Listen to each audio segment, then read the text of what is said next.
A decisão do ministro Luiz Edson Fachin do STF de anular as condenações do ex-presidente Lula gerou nova polarização no país sobre a questão de existir ou não prejuízo ao combate à corrupção.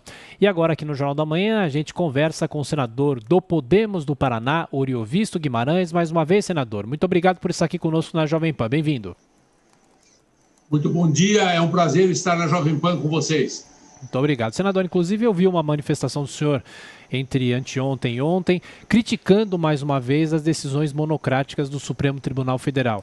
Essa decisão gera aqui insegurança, não só uma insegurança jurídica, mas também política a partir de agora, na visão do senhor. Olha, é evidente que a maneira como o Supremo Tribunal Federal vem se comportando com suas decisões nos últimos anos cria uma enorme insegurança jurídica no país. Essa não é a primeira vez. Observe a questão da prisão em segunda instância. Por muitos anos, fomos considerados que, se fosse condenado em segunda instância, deveria começar a cumprir a pena. Depois se mudou isso, dizendo que não deve, tem que esperar o trânsito em julgado. Então, uma hora é uma coisa, outra hora é outra. O Supremo muda como uma folha ao vento. Essa decisão de anular todo o julgamento do ex-presidente Lula é absurda. 5 anos se passaram, eles sabiam muito bem, podiam muito bem desde o início ter dito não é em Curitiba, é no Rio, ou é em São Paulo, ou é no Distrito Federal, e não disseram. Disseram para outros. Por exemplo, eu me lembro que o ex-ministro Paulo Bernardo, a ex-senadora Gleisi Hoffmann, que estava sendo processada pela 13ª Vara de Curitiba, simplesmente disseram, não é aí a vara, foram ser julgados em São Paulo. Por que não fizeram a mesma coisa com o presidente Lula? Porque achavam que a vara correta era a 13ª Vara de Curitiba. E por que mudam de opinião agora? Quer dizer, não dá para ter segurança, não é uma coisa séria, é uma coisa muito mais política do que jurídica. Senador, agora a pergunta de Brasília, José Maria Trindade. Senador, o Podemos recentemente tomou a decisão de sair da independência para a oposição ao presidente Jair Bolsonaro. Eu quero saber o que muda, senador, no dia a dia agora do Podemos e da atuação dos seus parlamentares. Olha, Zé Maria, na verdade o Podemos nunca adotou essa postura de ir para a oposição. O Podemos sempre foi independente, ele sempre criticou o governo Bolsonaro quando tinha que criticar e apoiou quando achou que tinha que apoiar. Acontece que, ultimamente, nessa questão da pandemia, o Bolsonaro fez tanta besteira, cometeu tantos erros, que, é claro, o Podemos mais criticou do que apoiou, porque está muito difícil de apoiar o presidente Bolsonaro.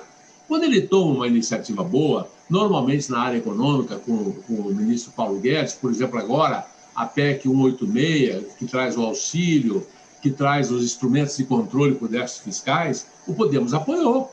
Essa é uma medida boa. Mas, no mais, é difícil apoiar o governo Bolsonaro. É quase que impossível, não é? Rodrigo, o fato do Lula agora estar no jogo político, para nós também não muda muita coisa. Apenas temos que alertar o Brasil que não podemos ficar entre duas opções do passado. Veja, o populismo de extrema-direita ou o populismo de extrema-esquerda são coisas antigas, são coisas rançosas. Na próxima eleição, o Bolsonaro já não será novidade, já terá governado o Brasil por 4 anos. O povo já o conhecerá muito bem, já saberá muito bem como ele vai nos conduzir se tivermos uma pandemia. Não é? Vai dizer para a gente não ser marica. O Lula, a gente já sabe muito bem o que ele fez. O Lula nem mais vai ser antigo, o Lula vai ser pré-histórico. 2 governos Lula, 1 governo Dilma, toda a confusão que teve, anularam o processo de Curitiba, mas não anularam a culpa do Lula. Os bilhões que a Lava Jato recolheu continuam gritando. Os empreiteiros que foram presos continuam gritando. Sabe, a corrupção existiu, nada vai apagar isso. Então o Brasil precisa não se envolver com esses extremos do passado e procurar um caminho para o futuro. A nossa preocupação é contribuir com esse futuro. Senador, agora Rodrigo Constantino. Senador, o senhor mencionou a questão da politização da Suprema Corte, né? E hoje mesmo nós temos o ministro Gilmar Mendes rebatendo em inglês um comentário do chanceler Ernesto Araújo para a CNN sobre aquela história de autonomia, quem tinha autonomia para tomar as decisões na pandemia. Quer dizer, é realmente uma postura política. E no mercado circula uma metáfora que eu achei boa, né? De que você está prestes a fazer uma cesta dentro do garrafão, né, que vai encerrar o jogo, o juiz apita e muda o jogo. Diz que agora é futebol, você está dentro da área com a mão na bola, pênalti, né? Então, é esse o nível de insegurança que circula. A pergunta é muito evidente, né? O que fazer? Nós não temos uma corte constitucional no país formada por juízes de carreira. Nós temos um processo político já na escolha de ministros que muitas vezes sequer possuem o notório saber jurídico e muito menos reputação ilibada. O que fazer? Há alguma expectativa que o povo brasileiro pode nutrir de um impeachment de um desses ministros? Olha, deixa-me te dizer, é tão complexa a situação do Brasil, é tão difícil a situação do Brasil, porque, assim, nós temos 3 poderes: o poder legislativo, o poder executivo, o poder judiciário. É claro que eu não posso generalizar, eu não posso dizer que todo o poder legislativo é corrupto ou tem o rabo preso com o Supremo.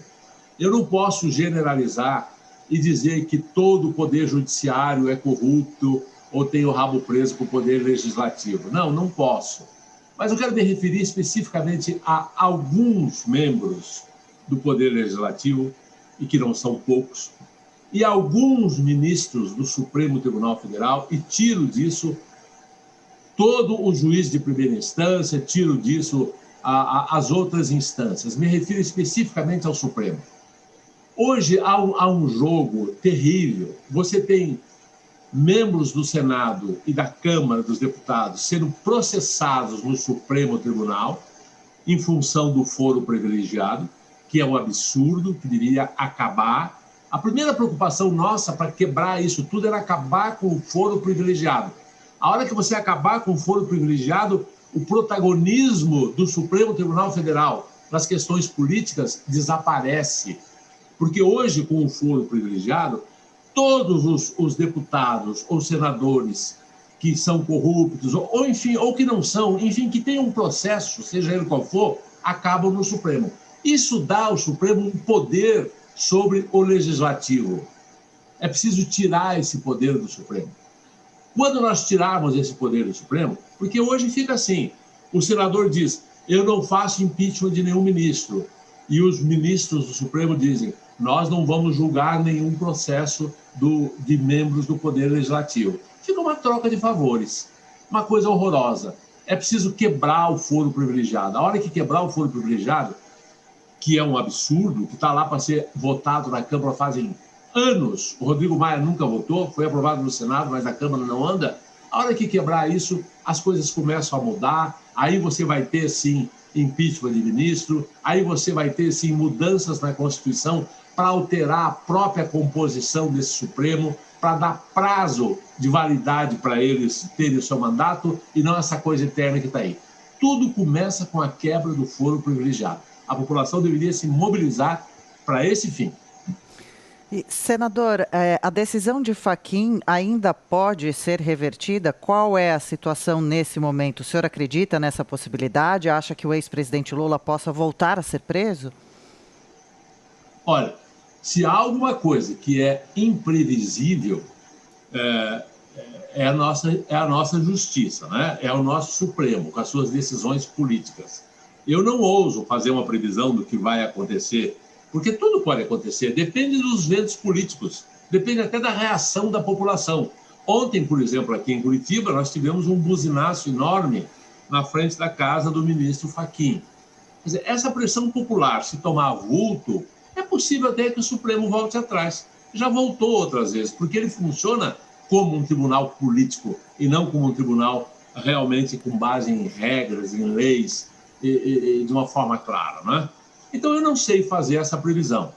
Mas o fato é, o presidente Lula não foi absolvido.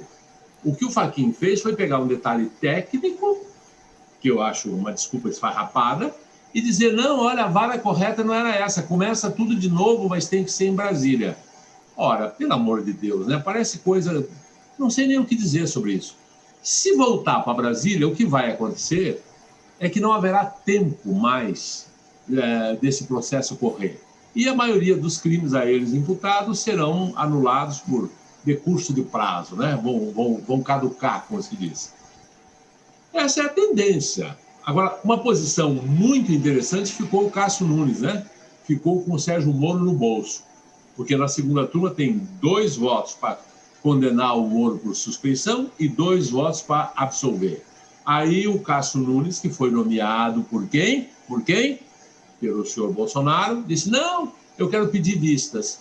E ele não tem prazo para devolver essas vistas. Então, literalmente, hoje, Sérgio Moro está no bolso do Cássio Nunes, que, por sua vez, está no bolso do presidente Bolsonaro. Senador Oriovisto Guimarães, do Podemos do Paraná, mais uma vez, muito obrigado pela atenção, pela gentileza, por atender a Jovem Pan. Até a próxima. Até a próxima, muito obrigado a vocês.